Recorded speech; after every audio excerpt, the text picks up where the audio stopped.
আজ 22শে শ্রাবণ 1433 বঙ্গাব্দ।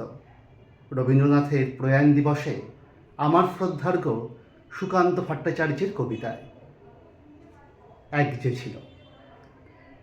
এক যে ছিল আপন ভোলা কিশোর, স্কুল তার ভালো লাগতো না, সহ্য হতো না পড়াশোনার ঝামেলা। আমাদের চলতি লেখাপড়া সে শিখল না কোনো কালেই, অথচ সে ছাড়িয়ে গেল সারা দেশের সবটুকু পাণ্ডিত্যকে।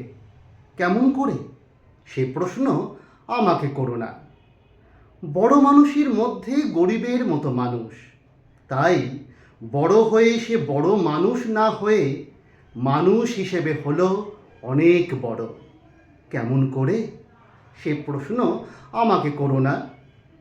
গানসাধার বাঁধা আইন সে মানেনি, অথচ স্বর্গের বাগান থেকে সে চুরি করে আনলো তোমার আমার গান। কবি সে। ছবি আঁকার অভ্যাস ছিল না ছোট বয়সে, অথচ শিল্পী বলে সেই পেল শ্রেষ্ঠ শিল্পীদের সম্মান। কেমন করে? সে প্রশ্ন আমাকে করো না।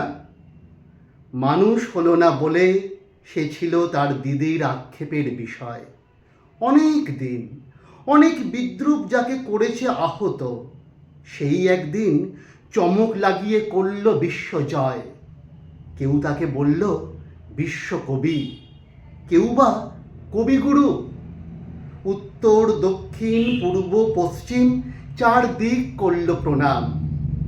তাই পৃথিবী আজও অবাক হয়ে তাকিয়ে বলছে, কেমন করে? সে প্রশ্ন আমাকে করো না। এ প্রশ্নের জবাব তোমাদের মতো আমিও খুঁজি।